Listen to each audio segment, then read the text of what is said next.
Treasure Island by Robert Louis Stevenson. Chapter 20. Silver's Embassy. Sure enough, there were two men just outside the stockade, one of them waving a white cloth, the other no less a person than Silver himself, standing placidly by. It was still quite early, and the coldest morning that I think I ever was abroad in, a chill that pierced into the marrow. The sky was bright and cloudless overhead, and the tops of the trees shone rosily in the sun. But where Silver stood with his lieutenant, all was still in shadow, and they waded knee-deep in a low white vapour that had crawled during the night out of the morass. The chill and the vapour taken together told a poor tale of the island. It was plainly a damp, feverish, unhealthy spot. "Keep indoors, men," said the captain. 10 to 1 this is a trick. Then he hailed the buccaneer. "Who goes? Stand or we fire." "Flag of truce," cried Silver. The captain was in the porch, keeping himself carefully out of the way of a treacherous shot, should any be intended.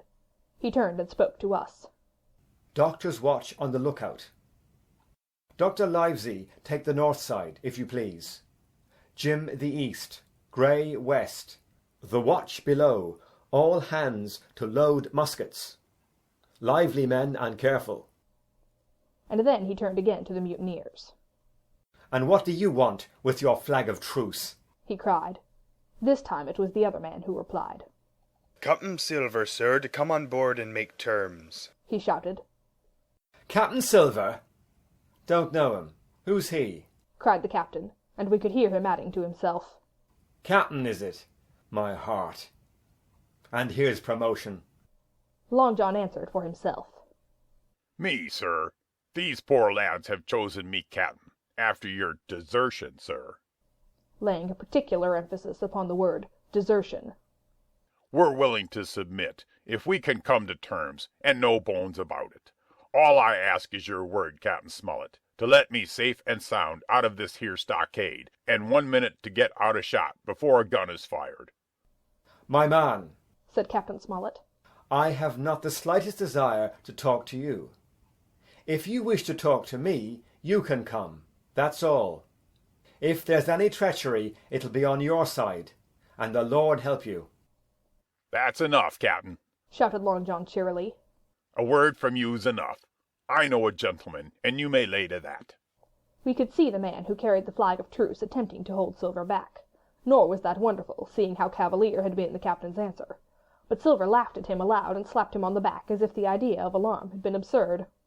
Then he advanced to the stockade, threw over his crutch, got a leg up, and with great vigour and skill succeeded in surmounting the fence and dropping safely to the other side.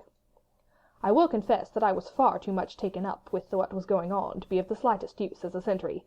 Indeed, I had already deserted my eastern loophole and crept up behind the captain, who had now seated himself on the threshold, with his elbows on his knees, his head in his hands, and his eyes fixed on the water as it bubbled out of the old iron kettle in the sand. He was whistling "Come, Lasses and Lads."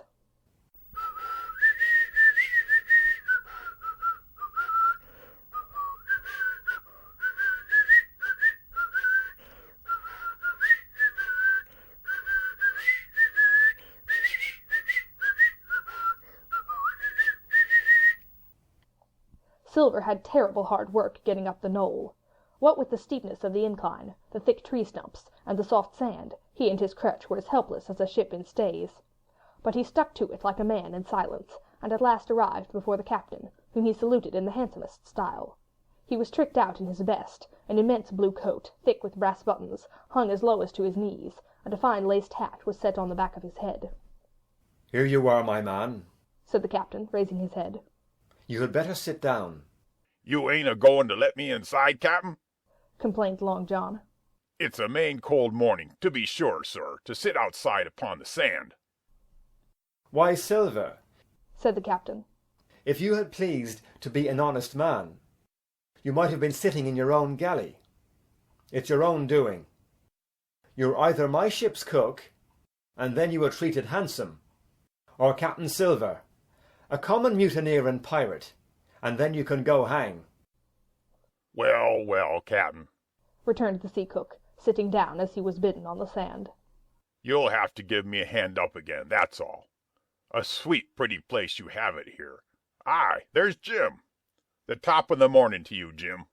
Doctor, here's my service. Why, there you all are, together like a happy family, in a manner of speaking. If you have anything to say, my man, better say it, said the captain. Right you were, Captain Smollett, replied Silver. Duty is duty, to be sure. Well now, you look here. That was a good lay of yours last night. I don't deny it was a good lay. Some of you pretty handy with a handspike end. And I'll not deny neither but what some of my people was shook. Maybe all was shook. Maybe I was shook myself. Maybe that's why I'm here for terms. But you mark me, Captain, it won't do twice, by thunder. We'll have to do sentry go, and ease off a point or so on the rum. Maybe you think we were all a sheet in the wind's eye, but I tell you I was sober. I was only dog-tired, and if I'd awoke a second sooner, I'd have caught you at the act, I would.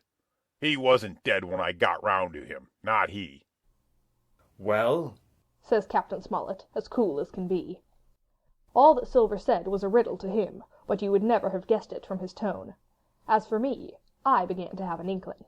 Ben Gunn's last words came back to my mind. I began to suppose that he had paid the buccaneers a visit while they all lay drunk together round their fire, and I reckoned up with glee that we had only 14 enemies to deal with. Well, here it is, said Silver. We want that treasure, and we'll have it. That's our point. You would just as soon save your lives, I reckon, and that's yours. You have a chart, haven't you? That's as may be, replied the captain. Oh, well, you have, I know that, returned Long John. You needn't be so husky with a man. There ain't a particle of service in that, and you may lay to it.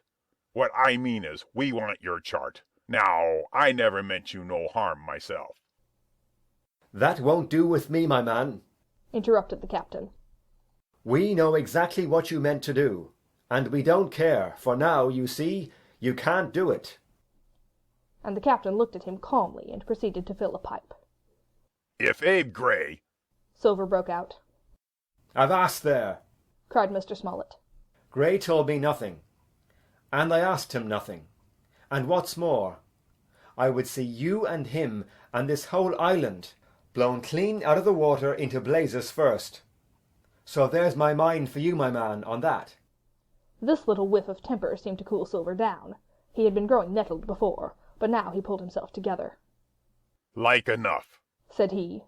I would set no limits to what gentlemen might consider ship-shape, or might not, as the case were. And seeing as how you are about to take a pipe, Captain, I'll make so free as to do likewise. And he filled a pipe and lighted it, and the two men sat silently smoking for quite a while, now looking each other in the face, now stopping their tobacco, now leaning forward to spit. It was as good as the play to see them. Now, resumed Silver, here it is. You give us the chart to get the treasure by, and drop shooting poor seamen, and stoving of their heads in while asleep. You do that, and we'll offer you a choice. Either you come aboard along of us, once the treasure's shipped, and then I'll give you my affy-davy, upon my word of honor, to clap you somewhere safe ashore. Or, if that ain't to your fancy, some of my hands being rough and having old scores on account of hazing, then you can stay here, you can. We'll divide stores with you, man for man, and I'll give my affy-davy, as before, to speak the first ship I sight, and send 'em here to pick you up. Now, you'll own that's talkin'. Handsomer you couldn't look to get, now you. And I hope, raising his voice, that all hands in this here blockhouse will overhaul my words, for what is spoke to one is spoke to all. Captain Smollett rose from his seat and knocked out the ashes of his pipe in the palm of his left hand. Is that all? he asked. Every last word, by thunder, answered John. Refuse that, and you seen the last of me but musket balls. Very good, said the captain. Now you'll hear me. If you'll come up one by one, unarmed, I'll engage to clap you all in irons, and take you home to a fair trial in England. If you won't, my name is Alexander Smollett. I've flown my sovereign's colours, and I'll see you all to Davy Jones. You can't find the treasure. You can't sail the ship. There's not a man among you fit to sail the ship. You can't fight us. Grey there got away from 5 of you. Your ship's in irons, Master Silver. You're on a lee shore, and so you'll find. I stand here and tell you so. And they're the last good words you'll get from me. For in the name of heaven, I'll put a bullet in your back when next I meet you. Tramp, my lad, bundle out of this, please. Hand over hand, and double quick. Silver's face was a picture. His eyes started in his head with wrath. He shook the fire out of his pipe. Give me a hand up, he cried. Not I, returned the captain. Who'll give me a hand up? He roared. Not a man among us moved. Growling the foulest imprecations, he crawled along the sand till he had got hold of the porch and could hoist himself up again on his crutch. Then he spat into the spring. There, he cried. That's what I think of ye. Before an hour's out, I'll stove in your old blockhouse like a rum puncheon. Laugh, by thunder, laugh. Before an hour's out, you'll laugh upon the other side. Them that die'll be the lucky ones. And with a dreadful oath he stumbled off, ploughed down the sand, was helped across the stockade after 4 or 5 failures by the man with the flag of truce, and disappeared in an instant afterwards among the trees. End of chapter 20.